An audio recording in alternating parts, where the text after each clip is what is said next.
Escuchemos el mensaje que dirige el licenciado Andrés Manuel López Obrador, presidente constitucional de los Estados Unidos mexicanos.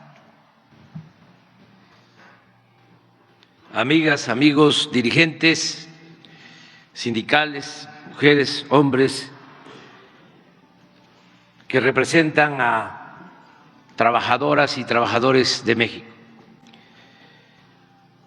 La verdad es que ya está dicho todo y a lo mejor sobran mis palabras. Nosotros tenemos que celebrar que esta transformación se está haciendo de manera pacífica y es igual de profunda que las tres transformaciones anteriores. Desde que llegamos al gobierno a finales de 2018, inició una política laboral distinta, cuyo propósito invariable ha sido buscar el beneficio de la clase trabajadora. Por convicción, estos son algunos hechos. El aumento al salario mínimo de más del 100% en términos reales, como no sucedía desde hacía más de 40 años. Esto se logró con el apoyo de ustedes y también convenciendo al sector empresarial.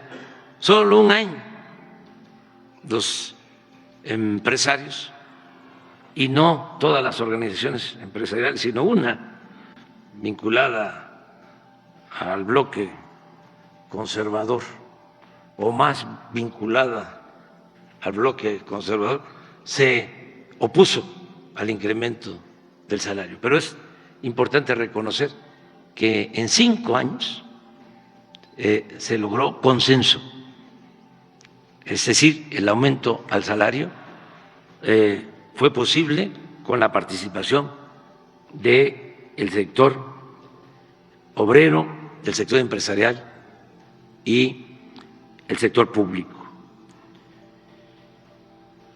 Aumento histórico al salario promedio de los trabajadores inscritos en el Instituto Mexicano del Seguro Social. Ahora, el promedio del salario de los trabajadores inscritos al Seguro Social, más de 22 millones de trabajadores, es de alrededor de 17,000 pesos.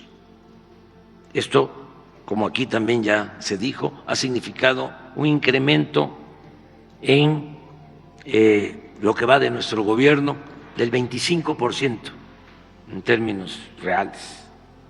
Aumento al salario de los trabajadores de la educación con un mínimo equivalente al promedio de lo que perciben los trabajadores registrados, inscritos en el Seguro Social.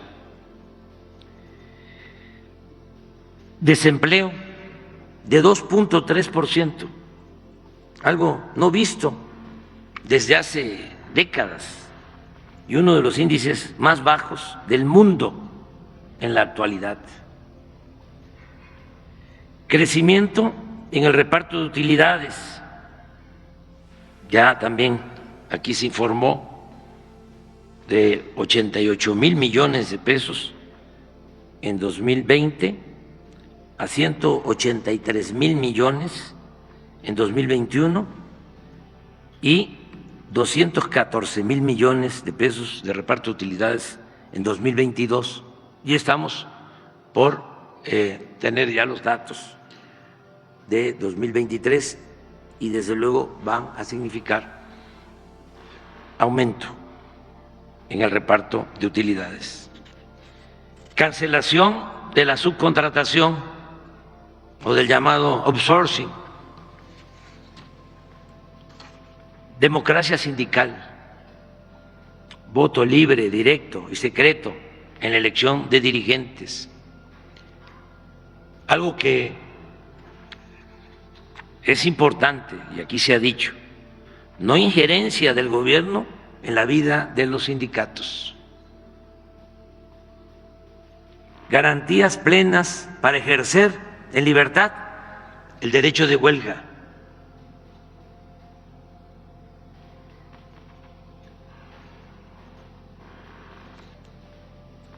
No se ha reprimido a los trabajadores, ni hay persecución para los dirigentes sindicales.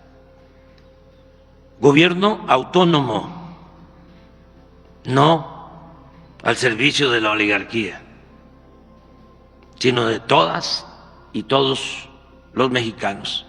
Gobierno auténticamente democrático. Siempre insisto de que no debemos dejarnos engañar.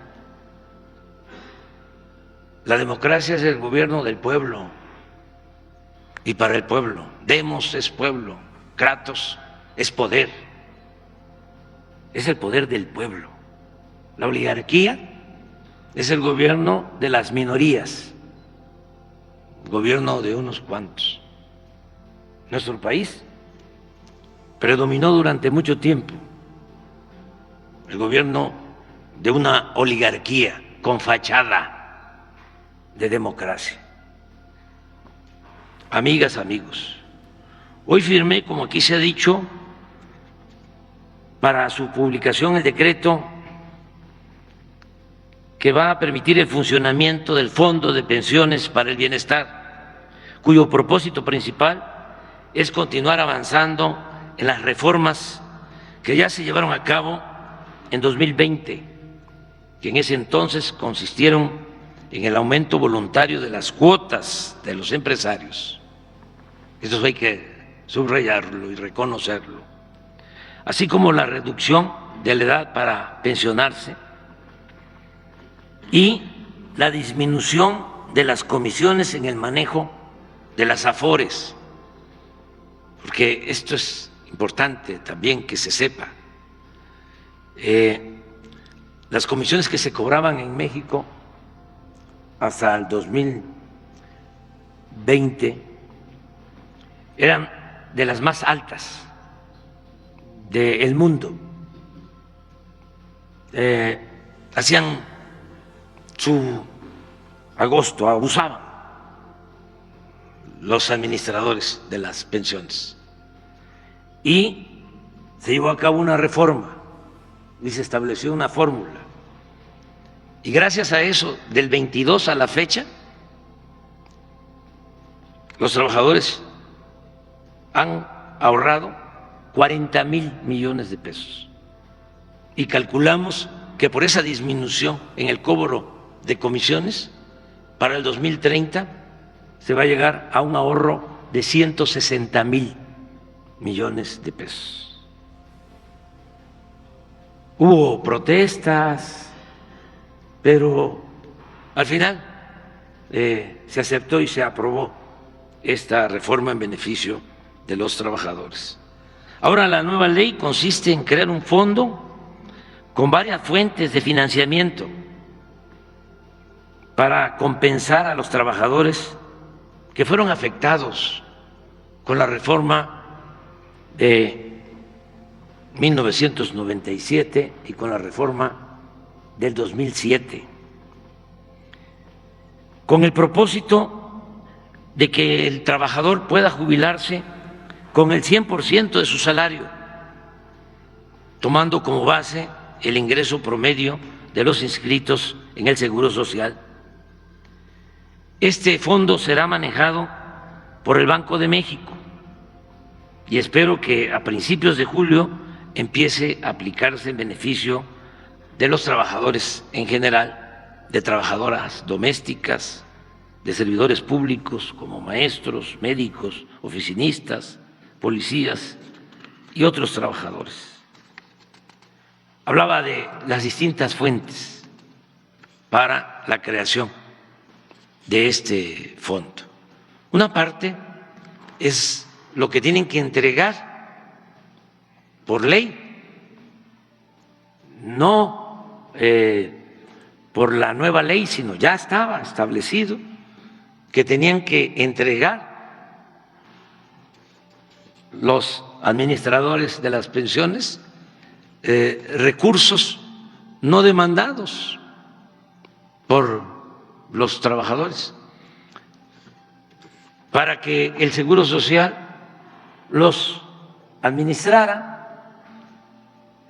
y que si los trabajadores que no habían demandado esos fondos lo hicieran, que el seguro les pagara, porque no prescribe ese derecho. Nadie se está robando, como llegaron a decir de manera exagerada los conservadores corruptos. Nadie se está robando las pensiones. Es que no se transferían esos fondos al Seguro Social. En general, deben de sumar esos fondos alrededor de 40,000 millones y solo han devuelto 1,000. Tienen 39,000 millones de pesos y ya estaba establecido en la ley que tenían que pasar esos fondos a el Seguro Social. Pues esos fondos ahora van a ser manejados por el Banco de México y son los que van a servir para compensar a los trabajadores, porque en las reformas que se hicieron en 1997 y en 2007, un trabajador iba a jubilarse con el 25, con el 30% de su salario. Con la reforma que hicimos en el 2020, por la aportación también de más cuotas de los empresarios y por los ahorros, de todas formas no iba a alcanzar a entregarles el 100% de su salario, sino el 60%. Ahora, con esta nueva ley, con este fondo, el propósito es que ese 40% restante se aporte con el fondo. Y una fuente de financiamiento es lo que manejan las AFORES, que no les corresponde ya administrar, pero otras fuentes tienen que ver con recursos del gobierno. Por ejemplo, todo lo que se obtiene por decomisos a la delincuencia, todo lo que recibe el instituto para devolverle al pueblo lo robado, el 75% va a ir a ese fondo. Las deudas que tienen los estados al ISSSTE, con una disminución, con un descuento, con una quita del 75%, para que se pongan al corriente, el 25% restante va a ir al fondo de pensiones para el bienestar. Lo que se obtuvo, porque se cambió la financiera rural por la financiera del bienestar y se obtuvieron remanentes por 8,000 millones de pesos al fondo de pensiones para el bienestar. Entonces, este fondo, como aquí lo planteó Napoleón, va a ir creciendo y le va a dar garantías a los trabajadores, sobre todo a los jóvenes, para que puedan jubilarse con el 100% de su salario.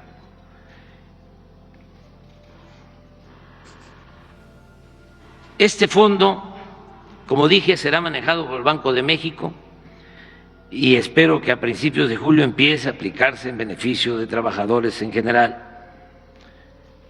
Ya hay una vía que es bastante sensata, responsable, moderada,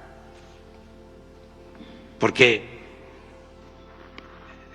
había quienes opinaban que debíamos de regresar a que el Estado manejara las pensiones de los trabajadores. Y optamos por esto, optamos por esta vía intermedia. Ya queda un esquema hacia adelante, va a depender de ir fortaleciendo este fondo y yo creo que no va a haber ningún problema para su financiamiento.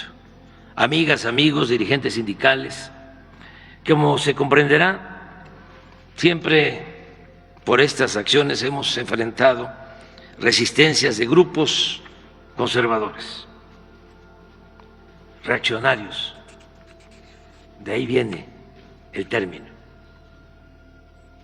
los que son partidarios del conservadurismo, cuando hay acciones transformadoras,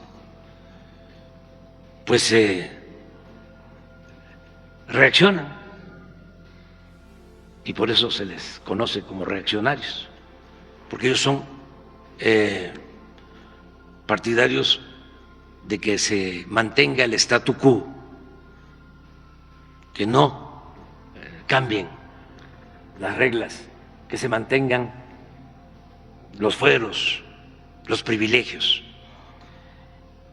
Entonces hemos enfrentado resistencias de grupos conservadores que en sentido estricto también, hay que decirlo, no son precisamente todos empresarios, sino traficantes de influencia y especuladores financieros acostumbrados a amedrar.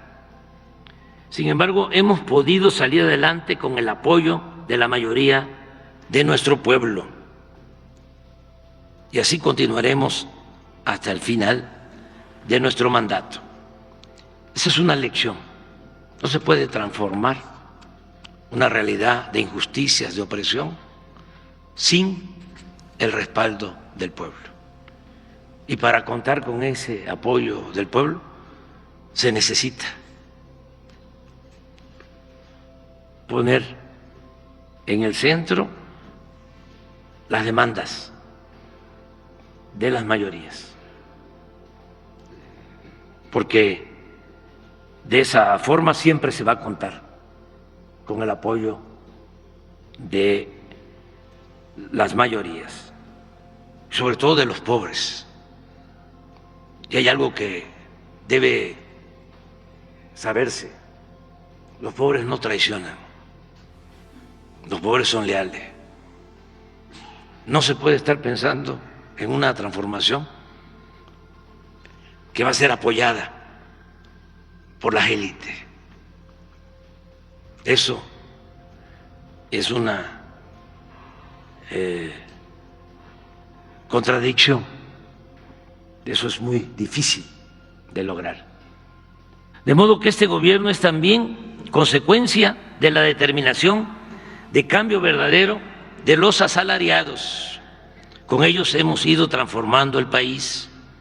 Hemos revertido las tendencias antiobreras que caracterizaron al régimen neoliberal y entreguista. Aquí abro un paréntesis para hacer un reconocimiento a los trabajadores petroleros, a los trabajadores de la industria eléctrica que nos han ayudado a rescatar a Pemex y a la Comisión Federal de Electricidad. Y al hacerlo juntos, como ya lo expresé, hemos hecho historia.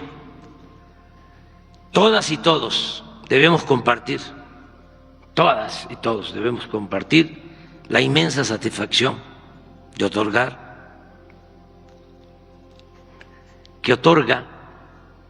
el decir como la protesta de los yaquis, misión cumplida, promesa cumplida. Que viva la clase trabajadora, que vivan los derechos laborales, que viva nuestros mártires de Cananea y Río Blanco, que viva México.